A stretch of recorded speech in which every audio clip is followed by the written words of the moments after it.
So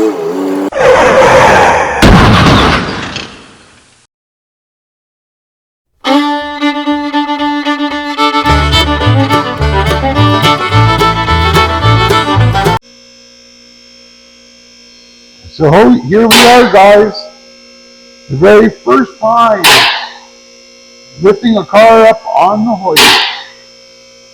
A momentous event for nice junk. It's going to be a game changer. We'll be able to get you some way better videos now. And wow, that clang's a lot. And like I said, this will be way better for me and you. Because we're going to be producing some way better videos. One thing we didn't show you on the first video of this car is the underside, because we had no way of getting it up. So, looks like we got a rear diff leak. Look at that, guys. Usually those frames are rotted out. This one is in perfect condition. This is a really bad spot for V-bodies.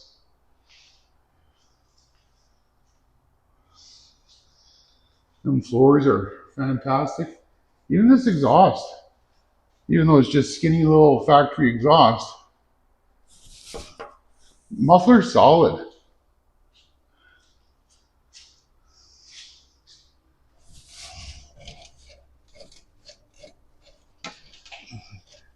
Let's see. Cables are pulling. Up here we got transmission sweating. We're going to want to change the tranny fluid in this thing anyways. Looks like we've got oil pan leak, maybe a rear main.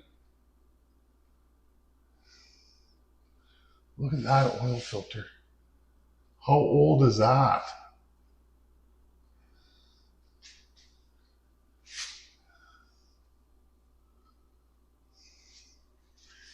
She's definitely going to need an oil change.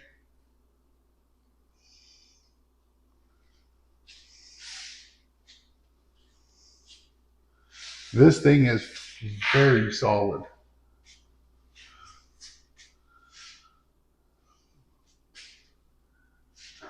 As you've seen at the beginning there, the Pontiac was the first victim on the hoist. Went up without an issue. It's been a long time coming. So happy to have it. Happy that you guys were encouraging me. Anyways, now that we've tested it, retorqued the bolts on the hoist, it's time to see if we can't get the 66 Pontiac Parisienne running. Because I don't know what the status of this engine is, there's no center bolt to turn the engine. I want to turn it manually before we go giving it any kind of juice. So that's the first thing I'm going to do. And how we're going to do that is by turning the ring gear. And to do that, we're going to remove the scatter shield to expose that.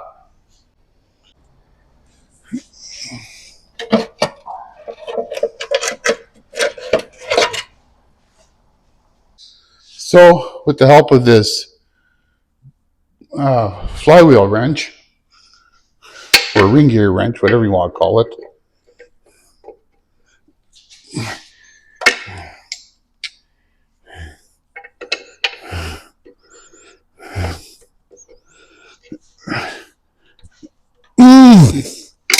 yes, she spins.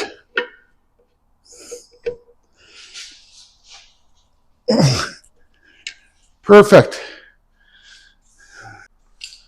That is a great success.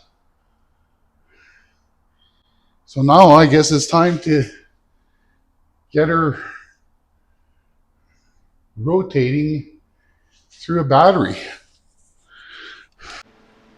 So we're not sure. We figure it's about 9 years since this thing has started.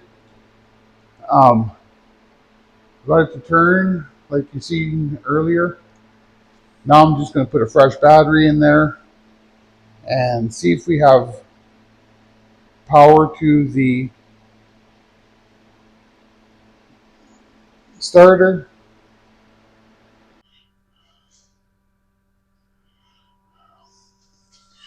First of all, we're going to check, make sure this battery is any good. And we got 12.65 volts.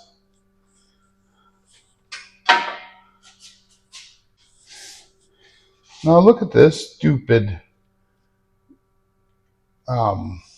battery post terminal. There's nothing to even tighten them down.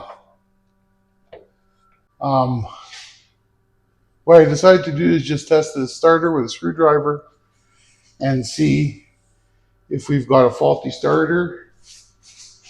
And the best way to do that is just go from the main power lug to the signal wire with a screwdriver and nothing. That's telling me that that's not working. So I guess we'll go ahead, pull the starter off, and go to town, see if we can't get another starter.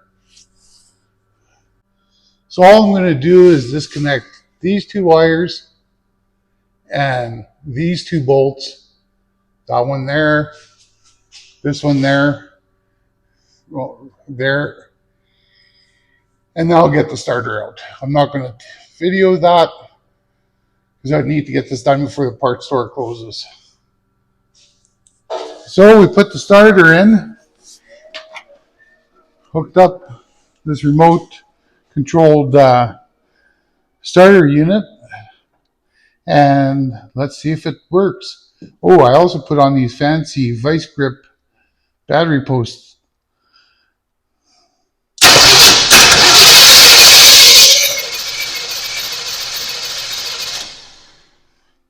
She's got a good gallop, but I know for a fact that there's no spark. So we're just going to file these points and get her to run. So guys, those points, they were welded together. So